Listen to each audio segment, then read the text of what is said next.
in Africa who claimed to have built a car, a generator, and even a helicopter that ran on radio frequencies, a true free energy device that keeps batteries consistently charged. It took me several months to find him, but when I did, it blew my mind. I knew it would be complicated because these things always are. Going to Zimbabwe, the Ethiopian airline that we had tickets with had just had a major crash, and a cyclone had just ravaged the area, leaving hundreds dead.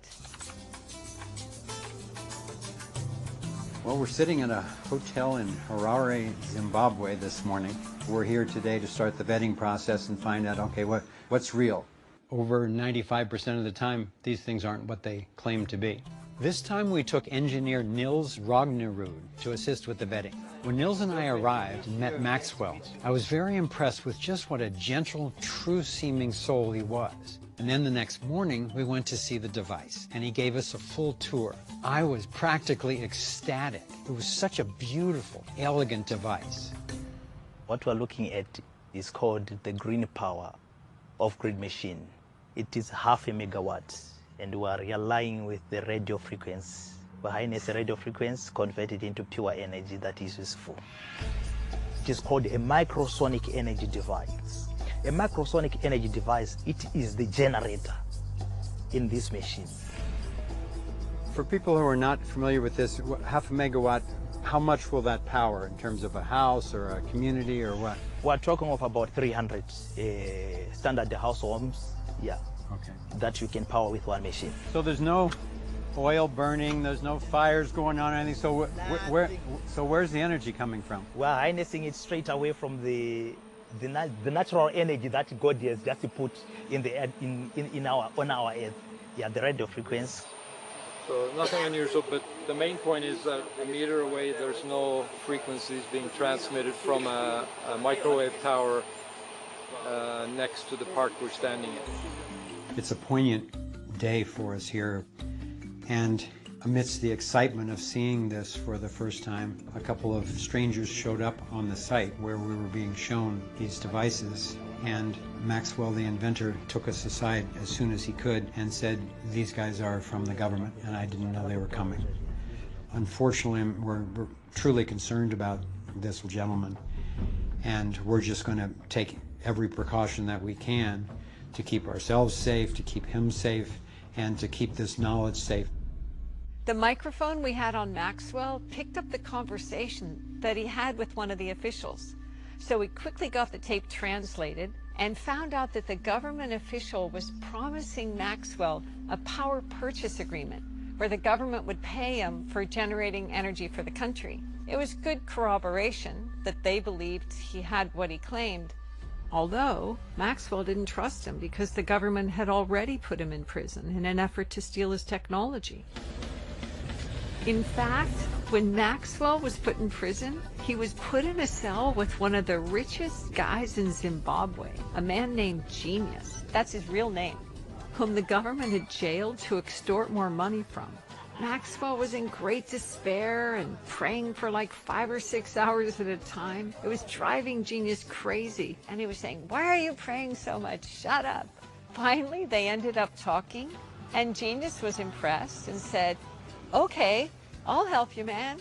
It was the most unlikely, couldn't have scripted it way for Maxwell to be able to have somebody on his team with real business savvy and support, and it was forged right there in prison.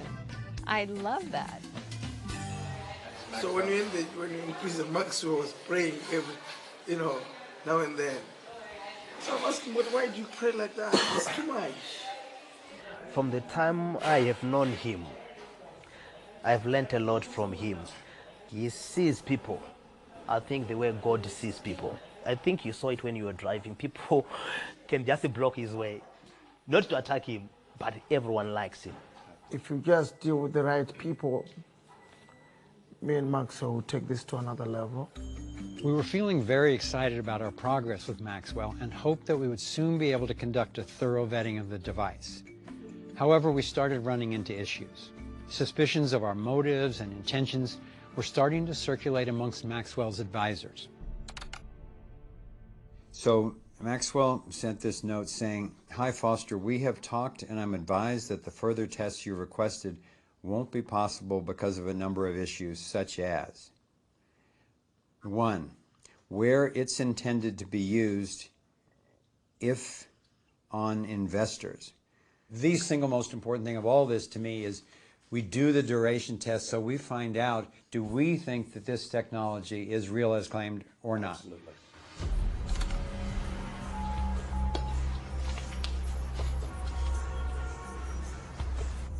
Call declined.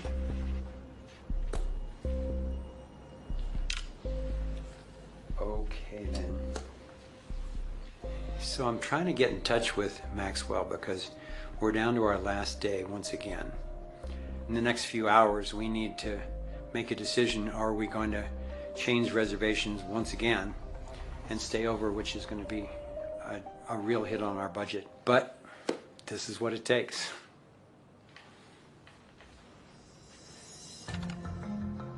And is he ultimately, consciously or subconsciously, trying to get it so that we either have to leave, we just can't wait around any longer so we don't get the result we came for, and we don't get to expose some potential problem with the thing?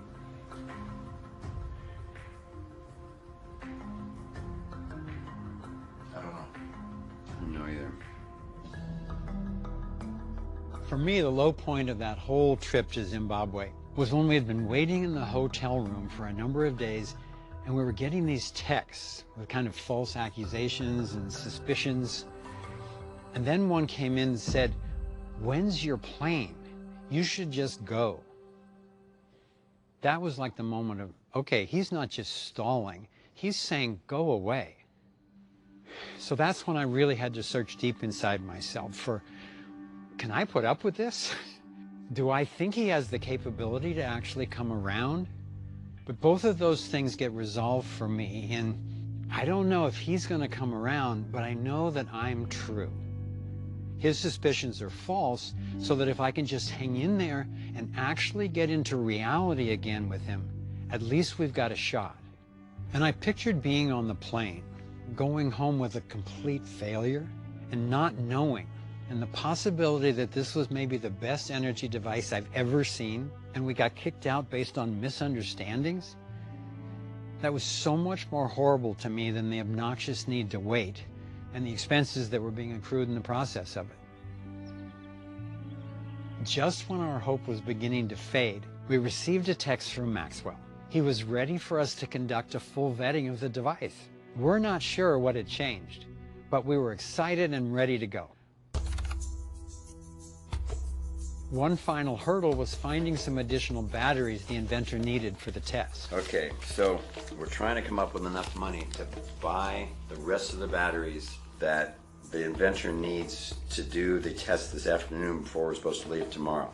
Max explained that the energy tapped from radio frequencies runs through batteries, so the batteries don't lose their charge, but you still need them for the process. Found another envelope in the safe. This is Zimbabwe petty cash. We have another $90, folks.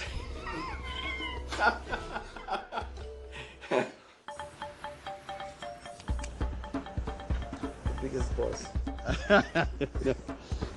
Biggest friend. Thank you so much for helping us out today. This is the big day. Yeah, what we're doing today will be so important for Maxwell and for you with other people who are interested in the technology. Ultimately, they need to know that it lasts long enough to prove what the device does. And then also, Nils will be measuring the voltage of the batteries during the test, and that will reveal whether it's what he has claimed or not. So I'm sitting here in Mr. Genius's office. We've just taken the next step toward getting this vetting done because they didn't have the right batteries. They didn't have enough batteries in the device to do the duration tests that we need. The inventor did not have enough cash to buy all the new batteries, so we needed to get cash, and you cannot get cash out of banks or currency shops or anything in Zimbabwe right now. So fortunately, Mr. Genius said, come to my office, and We can swipe a credit card and get you the cash and take you over and get you the batteries. So that transaction has taken place with a little extra drama. We're home free to the next step anyway.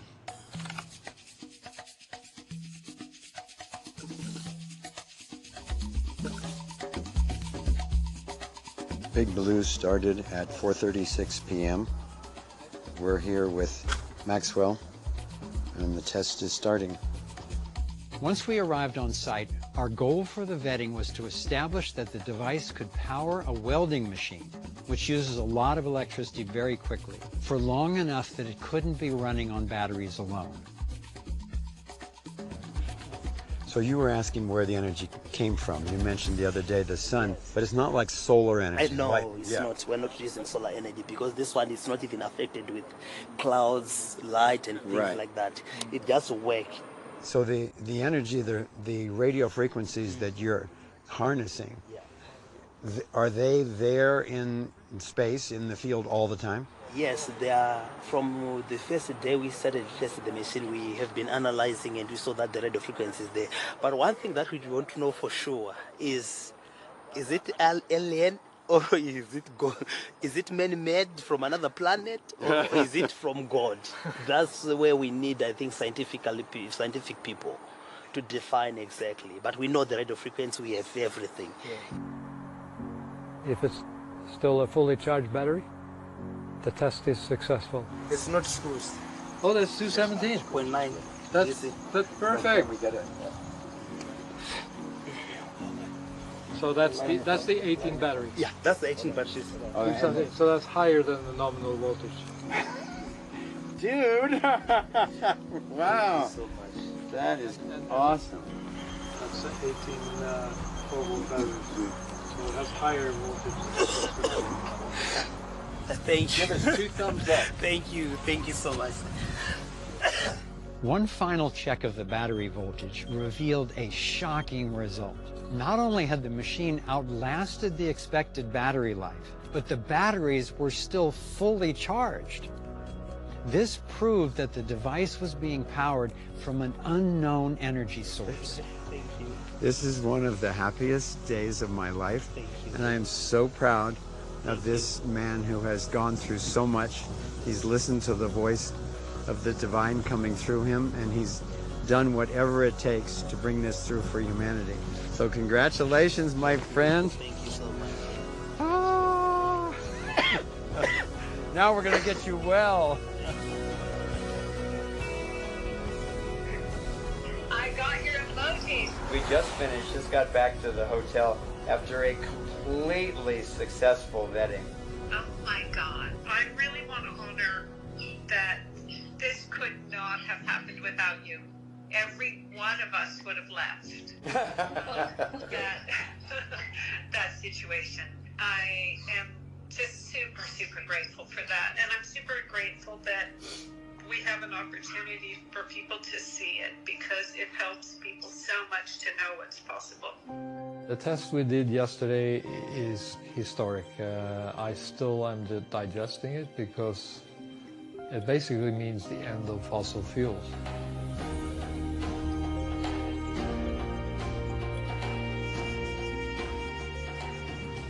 I'd say the main thing that I have learned personally from this trip, it's more a reinforcement of something that I know, but, you know, doubt now and then, is that whatever the question, the answer is always more love.